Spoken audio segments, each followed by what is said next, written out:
बिस्मिल्लाहिर्रहमानिर्रहीम। अस्सलाम वालेकुम students. Computer organisation and assembly language के लेक्चर 4 में आपको वेलकम करता हूं।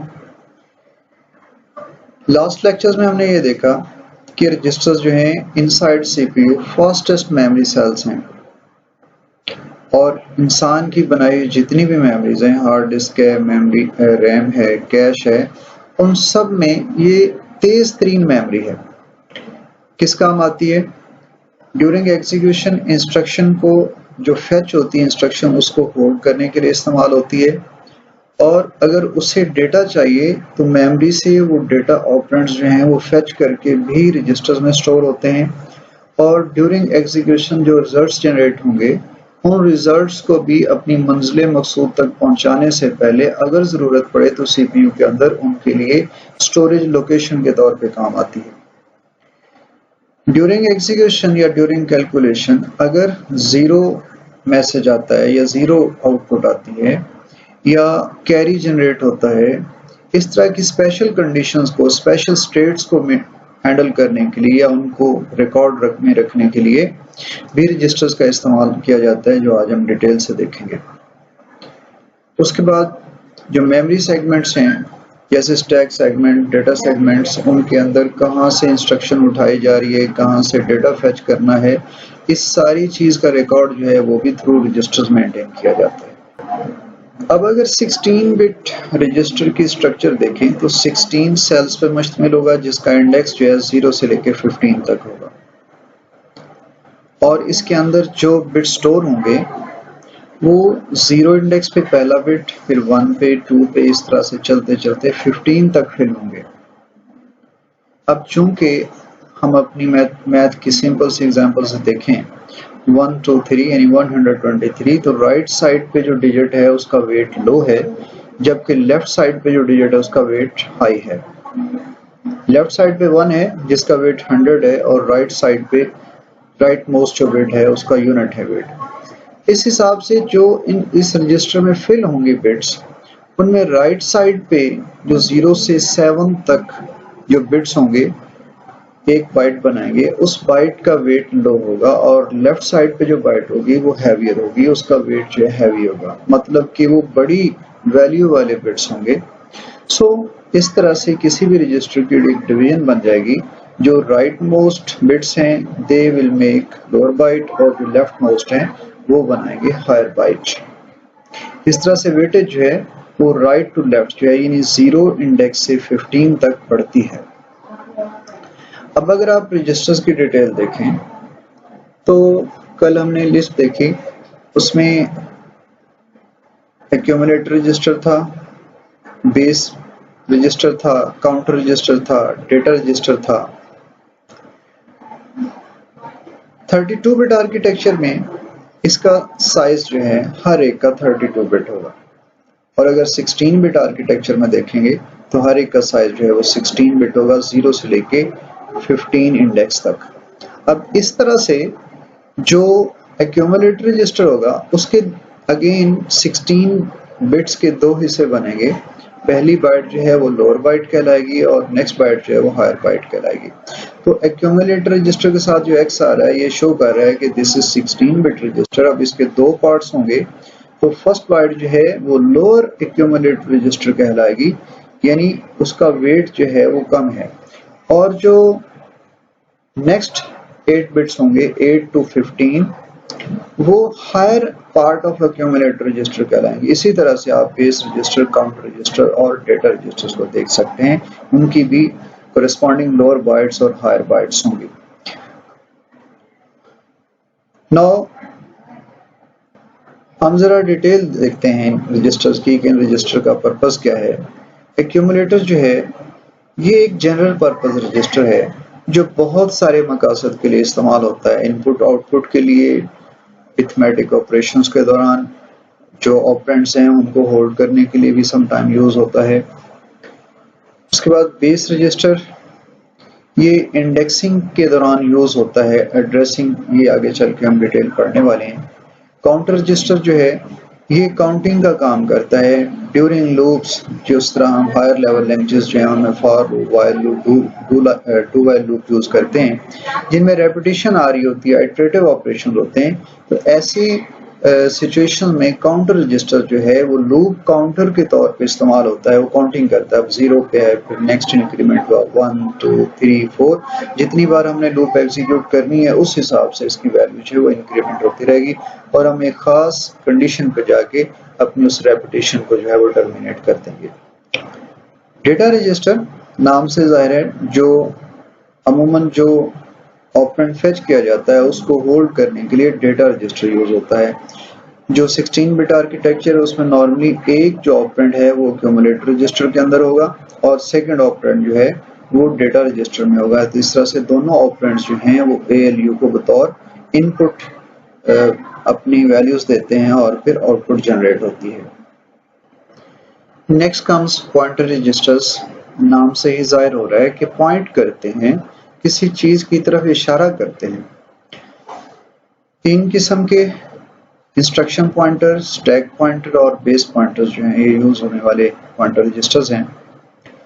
इनकी डिटेल को समझने के लिए हम एक डायग्राम का सहारा लेते हैं। जी स्टूडेंट्स, आप इस डायग्राम का मुलाजा फरमाएं। मेमोरी के अंदर लास्ट लेक्चर्स में हमने पढ़ा कि डिफरेंट सेगमेंट्स होते हैं। कोड को अलग एक सेगमेंट में स्टोर किया जाता है, डेटा को अलग एक सेगमेंट में स्टोर किया जाता है। Suppose this is code segment. और फिर हमने ये पढ़ा कि कोड सेगमेंट से इंस्ट्रक्शंस जो हैं जो कि हार्ड डिस्क से आके पूरा प्रोग्राम लोड होता है, 1 बाय 1 फेच करके लेके जाई जाती हैं CPU में। अब पहली इंस्ट्रक्शन फेच हुई, दूसरी, तीसरी, चौथी हुई और ये इंस्ट्रक्शन इस वक्त फेच होनी है। अब इसका कैसे पता चलेगा? इसका रिकॉर्ड जो है वो इंस्ट्रक्शन पॉइंटर में रखा जाता है कि कोड सेगमेंट यहां से स्टार्ट हो रहा है। Suppose this is memory address 100 और IP एड्रेस जो है इंस्ट्रक्शन पॉइंटर उसमें होगा 50। तो 100 प्लस 50 इसका मतलब ये हुआ कि 150th जो लाइन है वो लाइन या वो इंस्ट्रक्शन जो है अब फेच की जाएगी। सो इस तरह से हम ये कहते हैं कि IP जो रजिस्टर है, इंस्ट्रक्शन पॉइंटर रजिस्टर, वो ऑफसेट एड्रेस स्टोर करता है next instruction to be executed, जो नेक्स्ट इंस्ट्रक्शन एग्जीक्यूट होने जा रही है। तो जब भी कंट्रोल यूनिट को नेक्स्ट इंस्ट्रक्शन की जरूरत पड़ेगी वो फौरन IP यानी इंस्ट्रक्शन पॉइंटर के अंदर वैल्यू देखेगा क्या है, उसको कोड सेगमेंट के अंदर ऐड करेगा तो मुतलका इंस्ट्रक्शन का एड्रेस जनरेट होगा और वो वहां से उठा लेगा। इसके बाद stack pointer. Suppose this time there is stack segment. अब स्टैक सेगमेंट का जो स्टार्टिंग पॉइंट है वो स्टैक सेगमेंट रजिस्टर के अंदर होगा और फर्दर उससे कितनी दूरी पे आगे मुतलका डेटा एलिमेंट मौजूद है जिसको उठाया जाना है, ये इसका रिकॉर्ड जो है वो स्टैक पॉइंटर के पास होगा। अगेन उसी तरह कैलकुलेशन होगी कि जो स्टैक सेगमेंट है उसका स्टार्टिंग पॉइंट प्लस जो ऑफसेट है स्टैक पॉइंटर के पास पड़ा है, इसको ऐड करके स्टैक सेगमेंट के अंदर जो मौजूदा रिक्वायर्ड डेटा एलिमेंट है उसको उठाया जाएगा। अब स्टैक किस पर्पस के लिए इस्तेमाल होता है, क्यों इस्तेमाल किया जाता है, इसको समझने के लिए आपको जरा डिटेल में इस चीज को पढ़ना पड़ेगा। स्टैक जो है बुनियादी तौर पे जो हमारे किसी भी प्रोग्राम के अंदर फंक्शंस होते हैं, उन फंक्शंस के अंदर जो लोकल वेरिएबल्स बनते हैं या जो मेन के अंदर कॉल्स हैं मुख्तलिफ फंक्शंस की, उनकी तरतीब का ख्याल रखने के लिए कि कौन सा फंक्शन किसके बाद जो है वो कॉल हो रहा है, लोकल वेरिएबल्स किसके बने हैं, फिर उसके बाद किसके बने हैं, वापस जब वो कॉल ख़त्म होती है तो उस हिसाब से वेरिएबल्स जो हैं वो डिस्ट्रॉय होते हैं। तो उनका हिसाब रखने के लिए stack first in first out की बुनियाद पे प्रोग्रामिंग में यूज़ किया जाता है और ऑपरेटिंग सिस्टम जो इसका ख्याल रखता है कि इस वक्त जो मौजूदा उसकी पोजीशन है वो क्या है, वो थ्रू स्टैक पॉइंटर से। नाउ इसके बाद बेस पॉइंटर। बेस पॉइंटर की जो फंक्शनिंग है वो थोड़ी सी डिफरेंट है। ये जब आप किसी फंक्शंस को पैरामीटर पास करते हैं, उस पैरामीटर्स, असल में पैरामीटर क्या है, दे आर एक्चुअली वेरिएबल्स, और वेरिएबल्स कहाँ बनते हैं, मेमोरी के अंदर। और मेमोरी के अंदर वो कहाँ मौजूद हैं, इसका पता चलाने के लिए आपको बेस पॉइंटर इस्तेमाल करना पड़ता है। इसके लिए जो स्टैक सेगमेंट रजिस्टर है उसका स्टार्टिंग पॉइंट प्लस जो उसके अंदर जो उस मुतलका जो मौजूदा फंक्शन है जिसको आर्गुमेंट्स पास किए जा रहे हैं और बतौर पैरामीटर्स उसको वसूल कर रहे हैं, उन पैरामीटर्स का रिकॉर्ड रखने के लिए, उन पैरामीटर्स तक पहुंचने के लिए आपको बेस पॉइंटर यूज करना पड़ता है। तो बेस पॉइंटर जो है वो इनिशियली जो है वो स्टैक सेगमेंट के साथ ऐड होके नेक्स्ट जो है वो एड्रेस बताता है कि इस फंक्शन का जो पैरामीटर है वो कहाँ पे मौजूद है। ये पॉइंटर रजिस्टर्स जो हैं 16 बिट और 32 बिट वर्जन्स में मौजूद हैं। तो जो हमने डिस्कस किया है वो जो रूल है, जो थ्योरी है, वो इन दोनों आर्किटेक्चर्स पे इक्वली अप्लाई होती है। इसके बाद इंडेक्स रजिस्टर्स, दो तरह के इंडेक्स रजिस्टर्स हैं, सोर्स इंडेक्स और डेस्टिनेशन इंडेक्स। इनके नाम जो हैं वो बता रहे हैं कि इनका फंक्शन क्या है। During string operations source index जो है वो सोर्स का पता देता है और डेस्टिनेशन इंडेक्स जो है वो डेस्टिनेशन का पता देता है कि डेस्टिनेशन कहाँ पे मौजूद है। इनकी एप्लीकेशन बेहतर तौर पर आप तब समझेंगे जब आप खुद से प्रोग्रामिंग करेंगे असेंबली लैंग्वेज में। सो इसकी सारी डिटेल्स देने के बजाय मैं इसको ब्रीफ सा इनका पर्पस बताते हुए आगे बढ़ता हूँ। Now segment registers,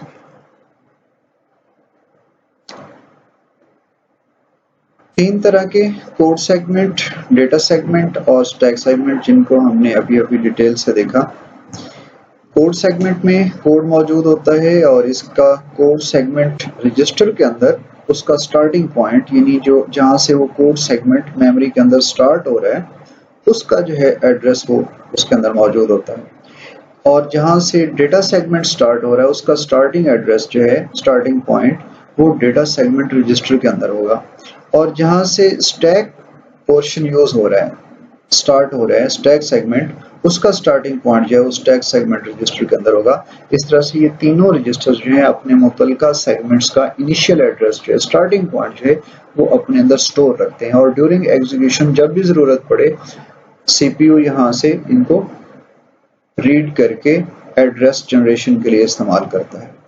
now control registers, नाम से जाहिर है कंट्रोल ऑपरेशंस के लिए इस्तेमाल होता है, यानी सीपीयू अपने कंट्रोल फंक्शन के लिए इनको यूज करता है।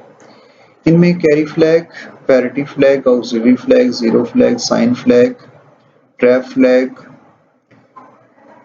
और sign flag, parity flag, carry flag, interrupt flag, ये सारे फ्लैग्स हैं। इनमें जो ओवरफ्लो फ्लैग है,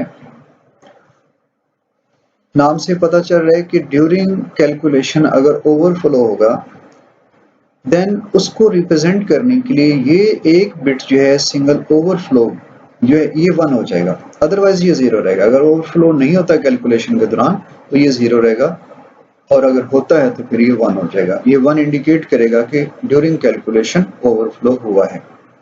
उसके बाद डायरेक्शन फ्लैग, ये स्ट्रिंग ऑपरेशंस के दौरान लेफ्ट टू राइट या राइट टू लेफ्ट को रिप्रेजेंट करने के लिए या डायरेक्शन देने के लिए ये सेट किया जाता है। इंटरप्ट फ्लैग के सीपीयू जो है उसको इंटरप्ट किया जा सकता है या नहीं, अगर इसको आप 1 कर देंगे तो इंटरप्ट हो सकता है और अगर इसको 0 कर देंगे तो फिर वो नहीं हो सकता। ट्रैप फ्लैग, इसको अगर सेट कर दिया जाए तो जो सीपीयू है वो 1 बाय 1 इंस्ट्रक्शन जो एग्जीक्यूट करता है, जैसे हम डीबग करते हुए उसको इस मोड में लेके जाते हैं कि एक एक इंस्ट्रक्शन जो है, जैसे हम बटन प्रेस करते हैं तो अगली फेच इंस्ट्रक्शन एग्जीक्यूट होती है, फिर अगली पे जाता है, फिर अगली पे जाता है। तो ये ट्रैप फ्लैग 1 होने की वजह से। साइन फ्लैग, साइन अलामत, ये अगर नेगेटिव रिजल्ट आता है तो 1 हो जाता है, पॉजिटिव की सूरत में 0 रहता है। जीरो फ्लैग, अगर कैलकुलेशन का आंसर 0 हो तो 1 हो जाएगा, अदरवाइज ये 0 रहेगा। ऑक्सिलरी फ्लैग, अगर पहले निबल के दौरान कैरी आता है तो ऑक्सिलरी फ्लैग 1 हो जाएगा। पैरिटी फ्लैग्स, अगर इवन नंबर ऑफ वंस हैं इन रिजल्ट तो फिर पैरिटी फ्लैग 0 होगा, अदरवाइज 1। कैरी फ्लैग, नाम से ज़ाहिर है कि अगर कैरी जनरेट होता है ड्यूरिंग कैलकुलेशन तो ये 1 हो जाएगा। Thank you so much. अल्लाह हाफिज़।